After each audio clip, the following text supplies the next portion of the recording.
Hola y bienvenidos a un nuevo episodio de Celestialmente Francos. Incluyendo este episodio, ya quedan únicamente 3 episodios en el año. Esta época va volando, realmente está pasando muy, muy rápido. Y queremos empezar una serie, al menos de lo que tenemos pensado en este momento en nuestra cabeza, de 2 episodios que nos parece bastante importante frente a lo que estamos cerrando, lo que estamos soñando, lo que tenemos en este momento a nuestro lado, pero también algo que hemos podido dejar de lado. Queremos hablar en estos al menos 2 episodios, vuelvo y les digo, de el primer amor. Pero este enfoque que este primer episodio va a tener va a ser un enfoque muy interesante porque mientras que el primer amor que vamos a abordar en la segunda parte de estos episodios realmente es el origen, es el punto al que yo tengo que partir e ir para poder encontrar lo que realmente significa el amor. En este primer episodio, yo quiero que abordemos algo que es muy complejo y es entender la relevancia del amor terrenal.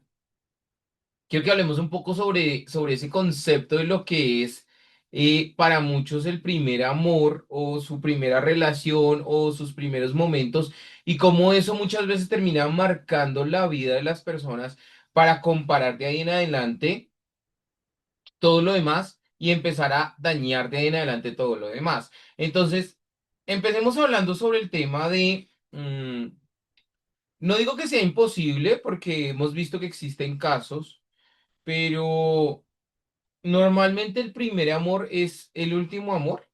No, no Es normalmente. más, podemos llamar a ese primer amor realmente amor. ¿Qué día justamente conversábamos de eso? eh, y hablábamos y decíamos como, pues el primer amor la gente lo toma, es como cuando uno era más pequeño, que con quien entendió que era enamorarse, bueno, cosas así. Pero hablábamos y decíamos como, pero ¿fue tu primer amor? Y decíamos, hoy viéndolo en retrospectiva. No, en absoluto. O sea, para nada.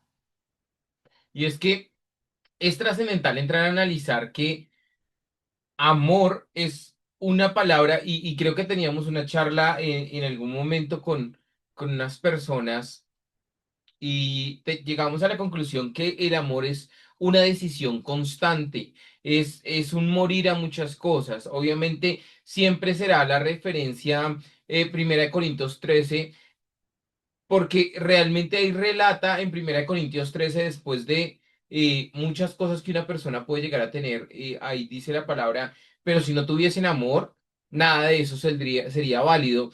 Y empieza a decir lo que es el amor. Y empieza a dar una cantidad de características a las que el ser humano no está acostumbrado porque piensa que el amor es recibir, es recibir, es recibir. Y si tú no me llenas, y si tú no me das, y si tú no me complaces, y si tú no me guías, Ujú. y si tú no, y si tú no, y si tú no. Pero Primera Corintios 3 empieza a hablarte sobre todo lo que tú tienes que entender por el concepto real del amor.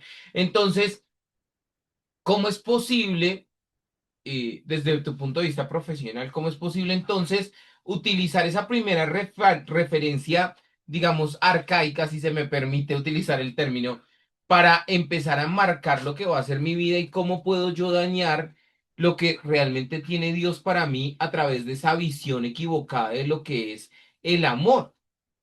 Porque es que realmente en esa etapa ni siquiera sabemos lo que es el amor. Tenemos es un encaprichamiento, si se puede llamar así, tenemos una inmadurez psicológica también. Entonces, porque el ser humano le gusta tomar un punto de partida y de ahí comparar lo demás? Creo que también va ligado a la creencia o a la sociedad o al entorno y también a las historias que consumimos a diario ¿Ok? referentes al amor. Entonces, siempre se contempla que la primera persona con la que se dieron el beso, pues, mejor dicho, fue ese primer amor y demás, o a la persona que por primera vez le diste te amo, bueno, todo este tipo de cosas las asocian a que fue el primer amor. Pero la mayoría de personas a los 17 18 no tiene una concepción muy clara acerca del amor. Sí, el amor es referenciado, pues digamos que por el tema de mi entorno, cómo está mi hogar, lo que dicen mi familia, en el colegio, mis amigos, la universidad, bueno, en general, creo que también ese es un buen fundamento frente a cómo veo el amor, ¿sí? Y a qué aspecto de mi vida estoy ligado. Pero creo que el amor no va a ser el mismo a los 18 que una persona que decide casarse, ennoviarse o no lo que sea a los 28, 29. La mentalidad ya ha cambiado, el concepto del amor ha evolucionado y ha tenido una madurez emocional. O sea que podemos convenir, para ir dejando, digamos, ya ciertos elementos cimentados, podemos convenir que esos encaprichamientos iniciales no son amor. O sea, podemos estar de acuerdo con ese tema. Pues no puedo asegurarlo tampoco porque de pronto van a haber muchas personas Bueno, que se conocieron en el pero las colegio excepciones y confirman hoy la regla. y hoy siguen juntos y bueno y demás, o ya tienen muchos años de casados, o sea, no es normal, pero digamos que, y más ahora en esta época no es común ese tipo de cosas. Es que quería decirlo, ¿por qué?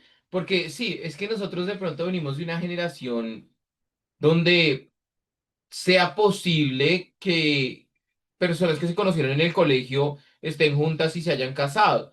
Pero estamos hablando de personas que, como tú decías ahorita, podían llegar a conocer el concepto de atracciones, que yo no quiero llamarlo amor, Mm, el concepto de atracción eh, a los 15, 16, 17, 18.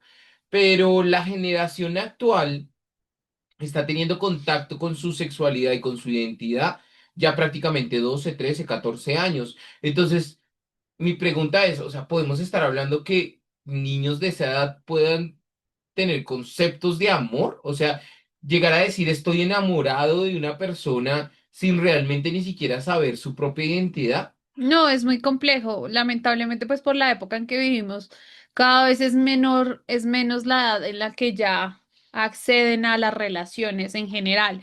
Entonces, el concepto del amor es la amenaza de con cuántos debo estar, o si ya estuve con X o Y persona, eso era amor. Entonces, los empiezan a medir es por experiencia, sabiendo que tienen 12, 13, 14 años, lo cual es absurdo. Entonces creo que sí, la sociedad ha evolucionado bastante, que de un modo u otro el concepto del amor se ha ido deteriorando, Mm. ya no es el mismo y ya el amor en este momento está más enfocado a la independencia, al yo y demás, pero entonces ya se ha perdido como el tema de la relación como tal. Y es que hay un tema que yo quiero tocar y es eso que en su momento se llamó el primer amor de cada uno de los que nos escuchan, de cada uno de nosotros. Llegaba a un punto que para mí es fundamental ahora, después de lo que nosotros vivimos, y es que tú no puedes amar a alguien sin saber quién eres, sin entender cuál es tu identidad, sin entender qué te gusta, sin entender qué planes tienes. Entonces yo no puedo amar a otros si yo primero no entiendo cuál es mi identidad, cuál es mi propósito, y eso muchas veces falla. Y por eso muchas personas pueden llegar a decir, yo paso de relación en relación y al fin y al cabo no entiendo qué es lo que pasa. Muchas veces pues de pronto puede estar pasando es que no sabes quién eres o no. Claro, tiene mucho que ver. Si no, si en mi casa no recibí, no fue un refugio, no hubo ese amor, Palabras de sí, esas aprobación. palabras de aprobación, no hubo una sana relación con mi papá o con mi Total, mamá, total, total. dependiendo de, pues claramente todos esos huequitos que quedaron se van a ir a cubrir en lugares que no son los correctos.